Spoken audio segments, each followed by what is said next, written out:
Hello everyone. अज असी करांगे जमात 11वीं का अखी डिठी दुनिया भाग दे विचों सफरनामा अंश। अज असी करांगे सफरनामा अंश बलराज साहनी जी का। ठीक है, उन्हों का सफरनामा अंश रजी पुजी मिट्टी अज असी करांगे। रजी पुजी मिट्टी सफरनामा अंश बलराज साहनी की रचना है। इस लेखक ने अपने हिंदुस्तान तो लाहौर पुजन ते लाहौर की सैर का हाल लिखा है। ठीक है बच्चों, रजी पुजी मिट्टी सफरनामे दे विच उन्होंने अपने लाहौर सफरनामे के बारे लिखा है। सफरनामा अंश अपने को केड़ा है अज?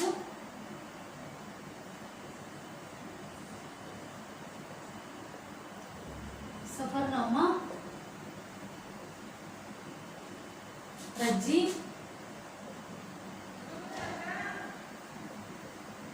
पुजी मिट्टी।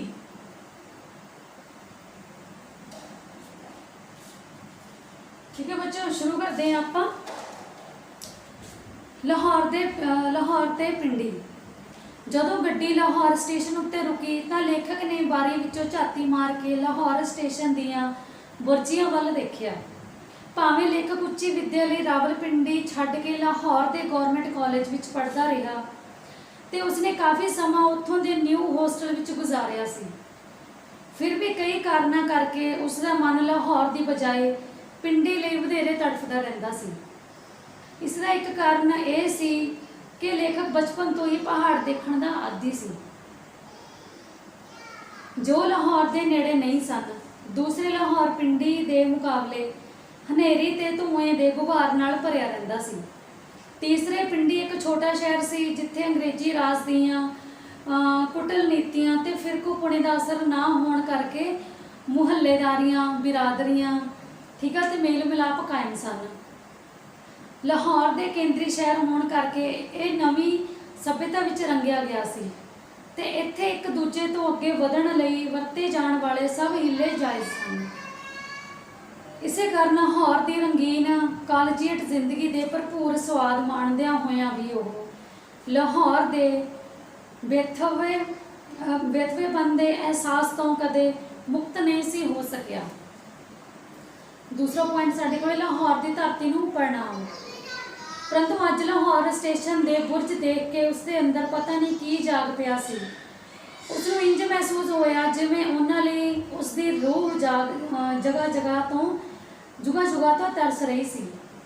फुटबोर्ड तो हेठा पैर लाउण तो पहला उसने हथ नाल छू के धरती नूं प्रणाम किया। डॉक्टर नज़ीर अहमद की खुशी। डॉक्टर नज़ीर अहमद उसनूं लैण लई यूनीवर्सिटी की एक जरूरी मीटिंग विचों उठ के आ गए सन। उन्होंने रसूख ने उसनूं कस्टम पासपोर्ट आदि दीयां औखियां घाटियां मिंटां विच पार करवा दित्तियां। सगों अफसरां ने उसनूं चाह भी पिलाई। डॉक्टर नज़ीर अहमद बड़े खुश सन कि उन्हां दे मेहमान नूं समान खोण की तकलीफ नहीं सी करनी पई।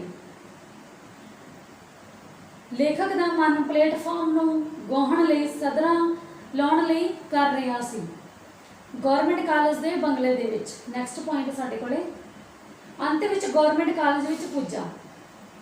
कुछ दिन सौण मगरों उसके शरीर विच ताजगी आ गई।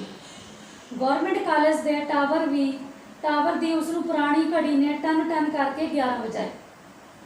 लेखक के मन विच इस घड़ी नाल संबंधित अनेकां यादां ताज़ा हो गईयां। जिस बंगले विच लेखक नूं ठहराया गया सी ये कदे जी.डी. सोधी की रहायशगाह सी।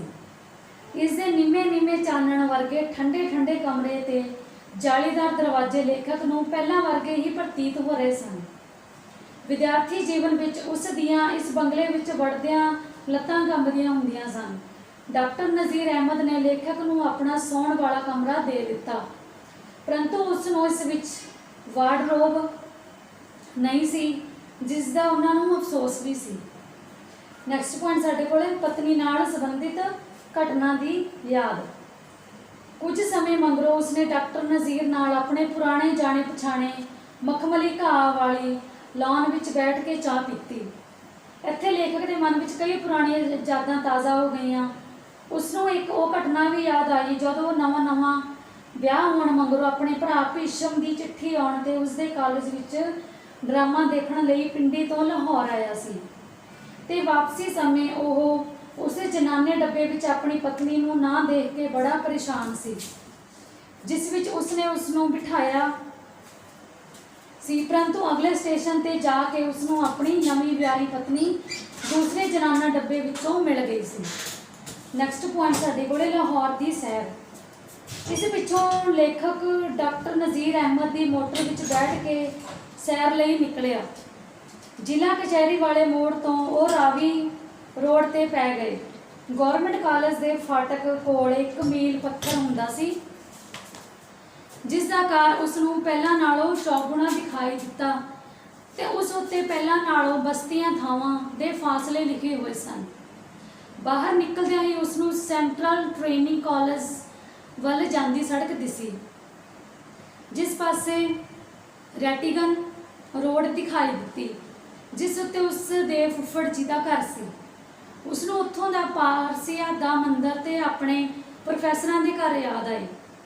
ਫਿਰ ਉਸ ਨੂੰ ਭਾਟੀ ਵੱਲੋਂ ਆਉਂਦੀ ਸੜਕ ਤੇ ਗੁਰਦੱਤ ਭਵਨ ਦਿਖਾਈ ਦਿੱਤਾ। ਤੇਜ਼ੀ ਨਾਲ ਦੌੜਦੀ ਮੋਟਰ ਛੇਤੀ ਹੀ ਜਾਮਾ ਮਸਜਿਦ, ਮਿੰਟੋ ਪਾਰਕ ਤੇ ਗੋਲਬਾਗ ਦੇ ਨੇੜਿਓਂ ਲੰਘ ਗਈ। ਲੇਖਕ ਆਪਣੇ ਮਨ ਵਿੱਚ ਲਾਹੌਰ ਦੀਆਂ ਸਭ ਗਲੀਆਂ ਦੇ ਗੇੜੇ ਲਾਉਣ ਬਾਰੇ ਸੋਚ ਰਿਹਾ ਸੀ। ਉਸ ਹਾਵੜੀਆਂ ਨਜ਼ਰਾਂ ਨਾਲ ਸ਼ਹਿਰ ਦੀ ਉੱਚੀ ਫਸੀਲ ਤੇ ਕਾਬਲੀ ਦਰਵਾਜ਼ੇ ਆਦਿ ਨੂੰ ਦੇਖ ਰਿਹਾ ਸੀ। ਉਸ ਨੂੰ ਡਾਕਟਰ ਨਜ਼ੀਰ ਅਹਿਮਦ ਦੇ ਮੂੰਹੋਂ ਲਾਹੌਰੀ ਬੋਲੀ ਸੁਣ ਕੇ ਬੜਾ ਹੀ ਸਵਾਦ ਆ ਰਿਹਾ ਸੀ। ਉਸ ਨੂੰ ਉੱਥੇ ਘੁੰਮਦੇ ਜਵਾਨ ਗੈਰ ਨਹੀਂ ਸਨ ਜਾਪਦੇ। ਉਸ ਨੂੰ ਭਗਵਾਨਪੁਰੇ ਵਿੱਚ ਬਹੁਤ ਸਾਰੀ ਨਵੀਂ ਆਬਾਦੀ ਪ੍ਰਤੀਤ ਹੋਈ। ਉਹ ਇਹ ਜਾਣ ਕੇ ਬਹੁਤ ਖੁਸ਼ ਹੋਇਆ ਕਿ ਉਹ ਹੁਣ ਉੱਥੇ ਲਾਹੌਰੀ ਟਾਂਗੇ ਦੀ ਥਾਂ ਪਿਸ਼ਾਵਰੀ ਟਾਂਗਾ ਪ੍ਰਚਲਿਤ ਹੋ ਗਿਆ ਹੈ। ਸ਼ਾਲੀਮਾਰ ਬਾਗ ਦੇ ਵਿੱਚ ਇਹਨਾਂ ਨੂੰ ਉਸ ਨੂੰ ਸਿੱਖ ਨੈਸ਼ਨਲ ਕਾਲਜ ਦੀ ਇਮਾਰਤ ਦਿਖਾਈ ਦਿੱਤੀ। ਫਿਰ ਉਸ ਨੂੰ ਮੁਗਲਪੁਰੇ ਦਾ ਇੰਜੀਨੀਅਰ ਕਾਲਜ ਦੇ ਦਿਖਾਈ ਦਿੱਤਾ, ਜਿਸ ਦੇ ਨੇੜੇ ਸਾਈਂ ਮੀਆਂ ਮੀਰ ਦਾ ਮਜ਼ਾਰ ਹੈ। ਫਿਰ ਉਹ ਸ਼ਾਲੀਮਾਰ ਪੁੱਜੇ, ਜਿੱਥੇ ਲੇਖਕ ਨੇ 50 ਸਾਲ ਪਹਿਲਾਂ ਪਹਿਲੀ ਵਾਰ ਸਿਗਰਟ ਫੂਕਿਆ ਸੀ ਤੇ ਉਸ ਦਾ ਖੰਘ ਕੇ ਬੁਰਾ ਹਾਲ ਹੋ ਗਿਆ ਸੀ। ਕਾਲਜ ਦੇ ਦਿਨਾਂ ਵਿੱਚ ਲੇਖਕ ਤੇ ਉਸ ਦਾ ਦੋਸਤ ਸ਼ਾਲੀਮਾਰ ਬਾਗ ਦੇ ਨੇੜੇ ਦੇ ਰੈਸਤਰਾਂ ਵਿੱਚ ਕਿਸੇ ਹੁਸੀਨਾ ਦੀ ਭਾਲ ਵਿੱਚ ਚੱਕਰ ਮਾਰਦੇ ਰਹਿੰਦੇ ਸਨ। ਲਾਸਟ ਪੁਆਇੰਟ ਸਾਡੇ ਕੋਲੇ ਪ੍ਰੇਮਿਕਾ ਦੀ ਯਾਦ। ਡਾਕਟਰ ਨਜ਼ੀਰ ਅਹਿਮਦ ਨੇ ਲੇਖਕ ਨੂੰ ਉਸਦੇ ਖਿਆਲਾਂ ਤੇ ਛੱਡ ਦਿੱਤਾ। ਉਹਨਾਂ ਉੱਥੇ ਚਾਹ ਮੰਗਵਾ ਕੇ ਸਰੂ ਦੇ ਰੁੱਖ ਹੇਠਾਂ ਬੈਠ ਕੇ ਪੀਤੀ। ਫਿਰ ਉਸ ਨੂੰ ਉਹ ਕੁੜੀ ਚੇਤੇ ਆਈ ਜਿਸ ਨਾਲ ਉਸ ਦਾ ਪਿਆਰ ਸੀ ਤੇ ਦੋਹਾਂ ਨੇ ਸ਼ਾਲੀਮਾਰ ਬਾਗ ਵਿੱਚ ਇੱਕ ਮਹਿਰਾਬਦਾਰ ਦਰਵਾਜ਼ੇ ਕੋਲ ਵਾਰੋ-ਵਾਰੀ ਖੜੇ ਹੋ ਕੇ ਇੱਕ ਦੂਜੇ ਦੀਆਂ ਫੋਟੋਆਂ ਖਿੱਚੀਆਂ ਸਨ। ਲੇਖਕ ਨੂੰ ਸ਼ਾਲੀਮਾਰ ਬਾਗ ਨਾਲ ਸੰਬੰਧਿਤ ਚਿਰਾਗਾਂ ਦੇ ਮੇਲੇ ਬਾਰੇ ਖਿਆਲ ਵੀ ਆ ਰਹੇ ਸਨ।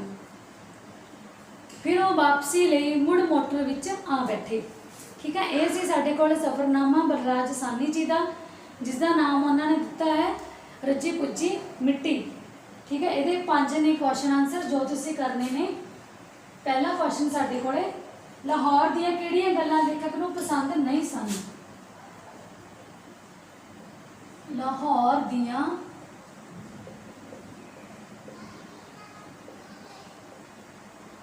ਕਿਹੜੀਆਂ ਗੱਲਾਂ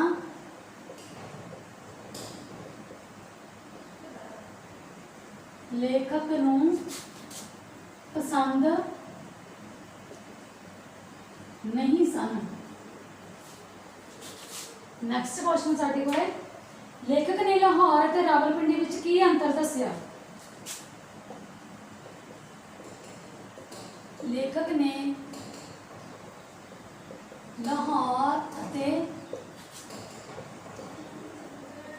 ਰਾਵਲਪਿੰਡੀ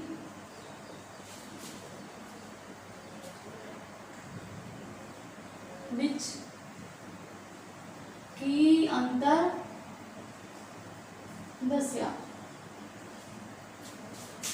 ਨੈਕਸਟ ਕੁਐਸਚਨ ਸਾਡੇ ਕੋਲ, ਲੇਖਕ ਨੂੰ ਲਾਹੌਰ ਦੀ ਯਾਤਰਾ ਸਮੇਂ ਬੀਤੇ ਸਮੇਂ ਦੀ ਕਿਹੜੀ ਘਟਨਾ ਯਾਦ ਆਈ? ਲੇਖਕ ਨੂੰ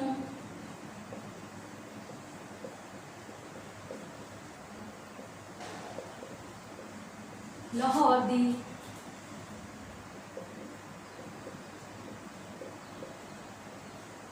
यात्रा समय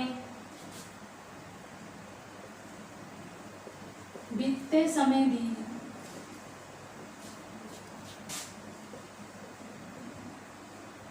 किहड़ी घटना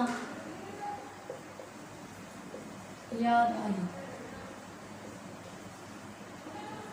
नैक्सट क्वेश्चन साडे कोले, लेखक नूं लाहौर विच किसे दी प्यार भरी मेजबानी मिली। लेखक नूं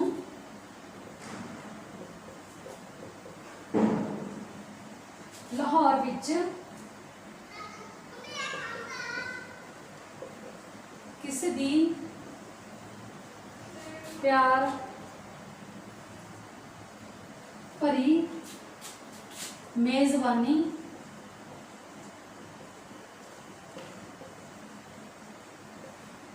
मिली।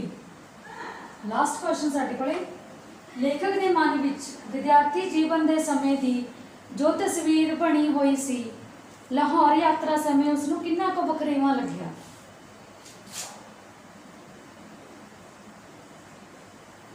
लेखक दे मन विच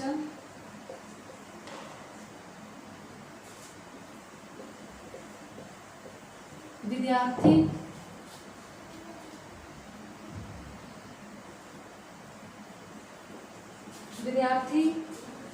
जीवन दे समय दी जो तस्वीर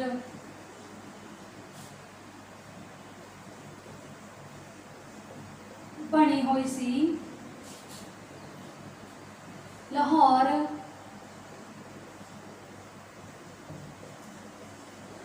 यात्रा समय उसनूं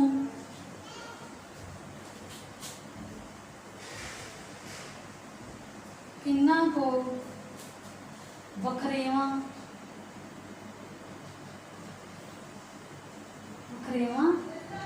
लग्या। ठीक है बच्चों, इसी साडे कोल सफरनामा बलराज साहनी दा रज्जी पुज्जी मिट्टी। ये 5 क्वेश्चन आंसर ने जो तुसी अपनी पक्की कॉपी के उत्ते लिखने ने ते याद भी करने आ।